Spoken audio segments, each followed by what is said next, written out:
નમસ્તે વિદ્યાર્થીઓ. ટીવાય BCom semester 5ની અંદર આપણે ઓડિટિંગનું જે પેપર છે એમાં આપણે પહેલું ઇન્ટ્રોડક્ટરી ચેપ્ટર લઈએ છીએ. એમાં આપણે સૌથી પહેલાં વાત કરી ઓડિટિંગ છે એ શું છે, એના સંદર્ભમાં એનો અર્થ, વ્યાખ્યા, લક્ષણો એની આપણે ચર્ચા કરી. હવે પરીક્ષામાં જે પ્રશ્ન પૂછાય છે આપણે એની ચર્ચા કરશું અને એ પ્રશ્ન છે ઓડિટિંગના હેતુઓ. પણ રિમેમ્બર વન થિંગ, આ પ્રશ્ન આ રીતે પૂછાતો નથી.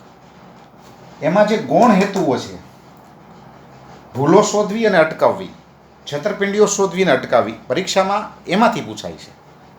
આ બે વસ્તુ છે, એક ઓપ્શનલી કદાચ ઓકેઝનલી લખવાનું આવે તો લખવું પડે. બાકી ખરેખર પરીક્ષામાં જે પૂછાય છે એ છે જુદી જુદી ભૂલો અને જુદી જુદી છેતરપિંડીઓ, કઈ રીતે એને શોધવાની, કઈ રીતે અટકાવવાની. તો આની પર આપણે વધારે ધ્યાન આપશું, એને ડિટેલથી વાત કરશું. પણ આ ચાર્ટ આપણે સૌથી પહેલાં જોઈ લઈએ અને એ ચાર્ટને તમારે યાદ રાખવો પડશે કે ઓડિટિંગના મુખ્ય 3 હેતુ, એના મુખ્ય હેતુ, પછી એના અન્ય હેતુ અને એના ગૌણ હેતુ. હવે ઓડિટિંગ જે છે, ઓડિટિંગ એટલે આપણે વાત કરીએ પ્રમાણે ભાઈ હિસાબોની સંપૂર્ણ તપાસ કરવી, વ્યવહારના ઊંડાણમાં ઉતરવાનું અને સત્ય શું છે એને શોધવાનું. That process called process of auditing. કે ભાઈ આપણી સામે ઘણા બધા વ્યવહારો મૂકવામાં આવ્યા છે, ઘણા બધા આપણી સામે આંકડાઓ છે, તો એમાંથી સત્ય શું છે એને આપણે શોધવાનું છે. કારણ કે આપણી સામે જે છે એ બધું સાચું છે એવું નહીં માનવાનું.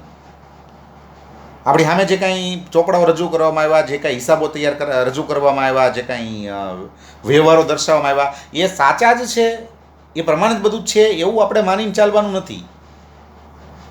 એના વ્યવહારના ઊંડાણમાં ઉતરી અને તપાસ કરવાની છે કે vote is the truth, vote is the reality.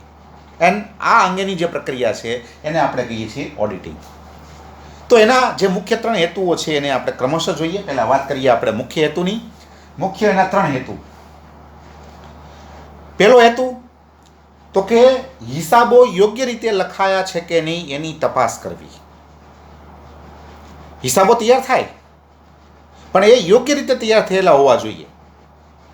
ઘણીવાર એવું બને કે જે વસ્તુને ઉધાર કરવાની હોય એને જમા કરી દીધી હોય, જમા કરવાની એને ઉધાર કરી દીધી હોય, અથવા જેને આપણે ફોર એક્ઝામ્પલ વાત કરી કે ભાઈ ધારો કે મૂડી ખર્ચ છે, તો મૂડી ખર્ચ હોય તો એને આપણે બાકાત સરવૈયામાં દર્શાવવાનો હોય, નફા નુકસાન ખાતામાં દર્શાવવાનો ન હોય. તો ઘણીવાર એવું બને કે ભાઈ કોઈ મૂડી ખર્ચને મહેસૂલી ખર્ચ ગણીને એને નફા નુકસાન ખાતામાં દર્શાવેલો હોય, તો એ વસ્તુ છે એ પકડવાની છે કે આવું કાંઈ છે.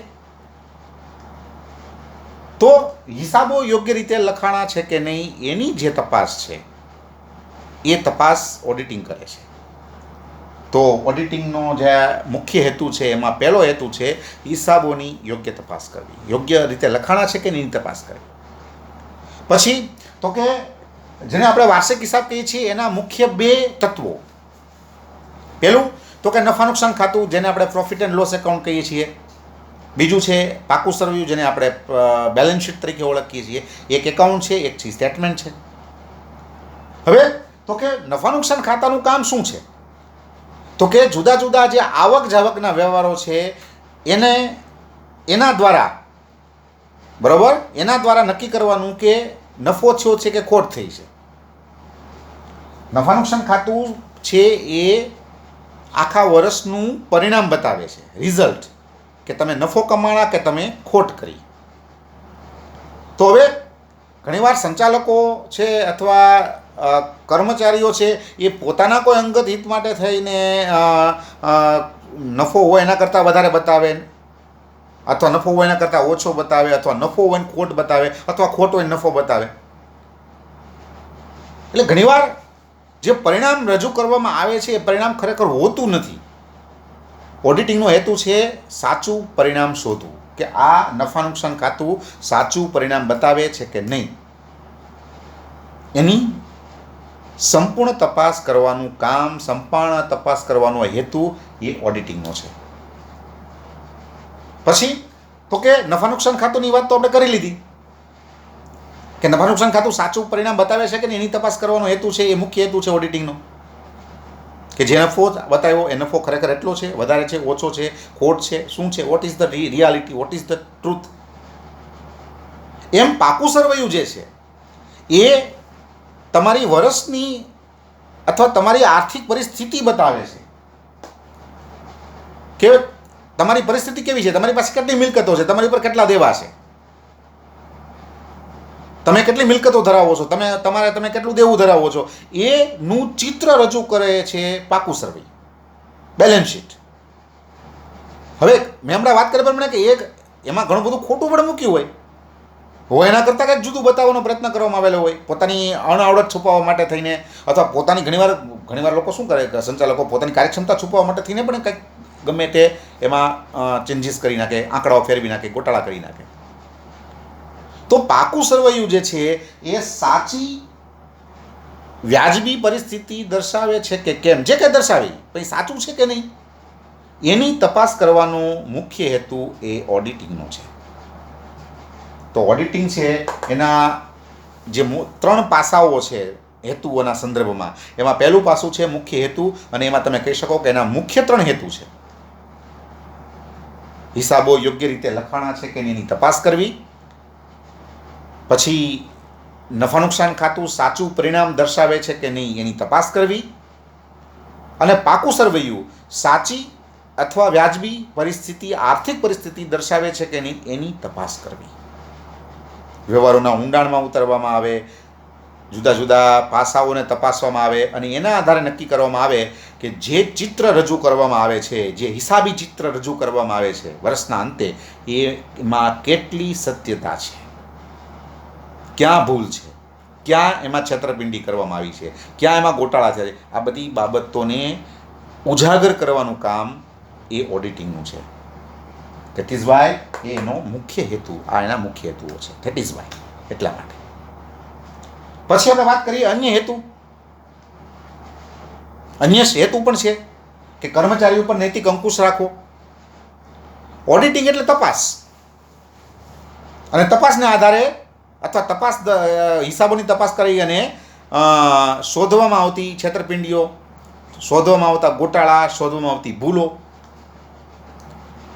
હવે ઓડિટિંગ દ્વારા જે કર્મચારીઓ છે કે જે હિસાબો તૈયાર કરે છે, જે વ્યવહારો કરે છે, જે કંપનીને ચલાવે છે, એના ઉપર એક નૈતિક અંકુશ આવશે. અંદરથી એને થોડીક બીક લાગશે કે આપણે ખોટું કરશું તો એ પકડાઈ જશે, તપાસ થવાની છે, હિસાબો તપાસવામાં આવશે, ઓડિટર આવશે. અને ઓડિટર એ કોણ છે? Auditor is not a salaried person of the company. Auditor is not salaried person, he is outsider. એ આઉટસાઇડર છે, બહારનો વ્યક્તિ છે, કંપનીને પગાર નથી આપતી, એટલે કંપનીના સંચાલકો કે કર્મચારીઓ કે એમ ન કરે, એને એ જોવે, એને જે એમ લાગે કે આવું છે, આ સાચું છે, તો એ એનો અહેવાલ બનાવી અને શેર હોલ્ડરોની સામે મૂકે, ભાઈ જો આ સાચું છે, ભલે તમે આ હિસાબોમાં જે કાંઈ હોય સાચું આ છે.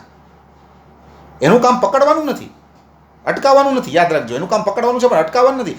ઓડિટર અટકાવી ન શકે, પણ એ જે કાંઈ સત્ય છે એને પકડે અને પછી એ સત્યને શેર હોલ્ડર અમે મૂકે, ભાઈ જો આ સાચું છે, હવે તમારે જે કરવું એ કરો, તમારે જે પગલાં લેવા હોય લ્યો, તમારે જે કાંઈ ડિસિઝન લેવા લ્યો, સાચું આ છે.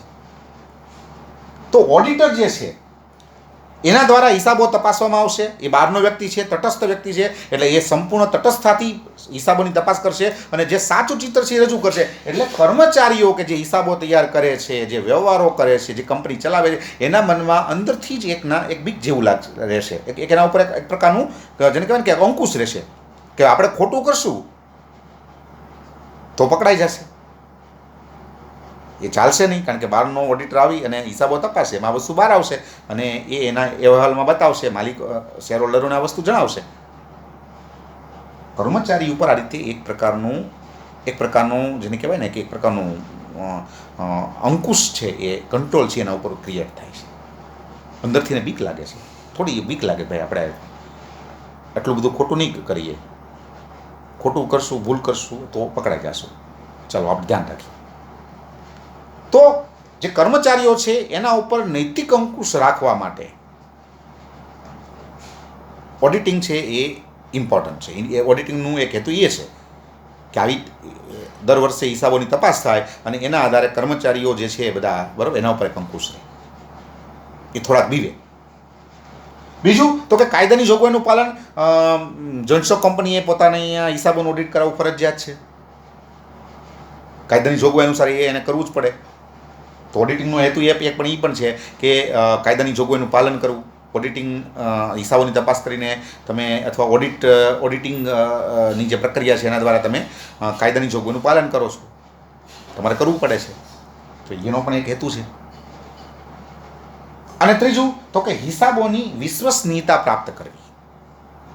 તમને મેં શરૂઆતમાં જ કીધું હતું, યાદ હોય તો, કે કંપની એક એવું ફોર્મ છે, બિઝનેસ ફોર્મ, કે એની અંદર માલિકો જુદા છે, સંચાલકો જુદા છે, સ્થાપકો જુદા છે, હિસાબ લખવાવાળા જુદા છે, વ્યવહાર કરવાવાળા જુદા છે, બધા અલગ અલગ છે.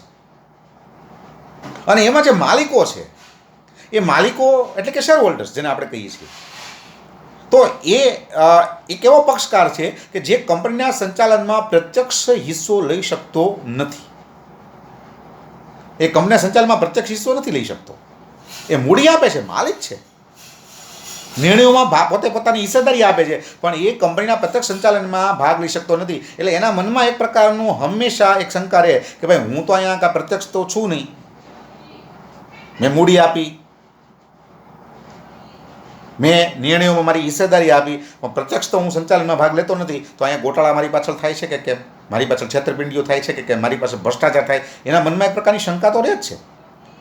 પણ જ્યારે હિસાબોનું ઓડિટ થાય, હિસાબો તપાસાય અને એના આધારે પછી જ્યારે ઓડિટરે ક્લીન ચીટ આપે કે ભાઈ ચાલો બધું બરોબર જ છે, ત્યારે એને વિશ્વાસ બેસે કે ચાલો ભાઈ બહારનો પક્ષકાર છે એણે આવીને તપાસ કરી, નિષ્પક્ષ કહી શકાય એવા એક પક્ષકાર જેને આપણે ઓડિટર કહીએ છીએ, ચાર્ટર્ડ એકાઉન્ટન્ટ, એ આને આવી અને તપાસ કરી અને એના મત પ્રમાણે બધું બરોબર છે. એટલે કંપનીમાં મારી પાછળ કોઈ જાતનો ભ્રષ્ટાચાર, કોઈ ગોટાળા, છેતરપિંડી, ભૂલ થતી નથી. તો એને વિશ્વાસ બેસે છે, એને કંપનીના હિસાબોમાં, કંપનીના સંચાલનમાં એને વિશ્વાસ બેસે કે ચાલો ભાઈ અમારે હું જે કંપનીમાં જોડાયેલો છું એ કંપની બરોબર ચાલે છે, એમાં કાંઈ કોઈ અયોગ્ય રીતે એમાં કાંઈ થતું નથી.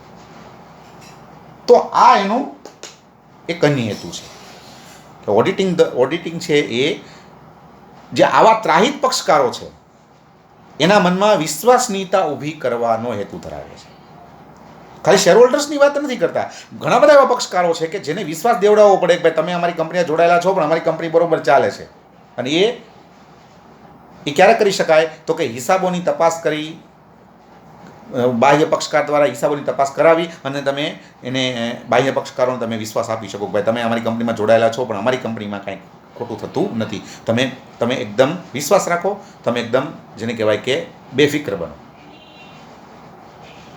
તો આ બધા હેતુઓ છે, એ બધા હેતુઓને તમે કહી શકો કે આ બધા કેવા હેતુઓ છે, આ બધા અન્ય હેતુઓ છે. અને પછી જે હેતુ છે એ બધા ગૌણ હેતુઓ છે, જેમાં ભૂલો પકડવી, અટકાવવી, છેતરપિંડી શોધવી, અટકાવવી. અને ફરી એકવાર તમને નોંધ પણ કરી દઉં, તમે એને ખાસ જેને કહેવાય ને કે તમે એને યાદ રાખજો, બરાબર છે. આપણે હવે આપણે એની બહુ ડિટેલથી વાત કરશું, બરાબર. આ પ્રશ્ન અલગથી પૂછાય છે,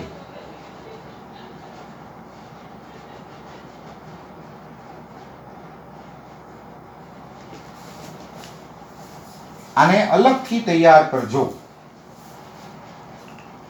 ખાલી આના મુદ્દાઓ જોઈને આપણે જેમાં વાંચીને તૈયાર કરીને કે એમ નહીં, આને અલગથી તૈયાર કરજો. શું કામ? તો કે આમાંથી મોટા ભાગે પ્રશ્નો નીકળે છે. એમાંથી 6 પ્રકારના પ્રશ્નો નીકળે છે જેની આપણે ચર્ચા હવે કરવાના છીએ. 6 પ્રકારના પ્રશ્નો, 6 પ્રકારના મુદ્દાઓ આપણે આની અંદર યાદ રાખવાના છે. એમાં ભૂલો પણ આવી જાય છે, છેતરપિંડીઓ પણ આવી જાય છે. તો હવે 6 બાબતો આપણે તૈયાર કરવાની છે આના ટાઇટલ નીચે, જેને આપણે ક્રમશઃ એક પછી એક લેતા જઈશું. ઓકે, તો આ રીતે તમારે હેતુઓ તૈયાર કરવાના છે. Thank you.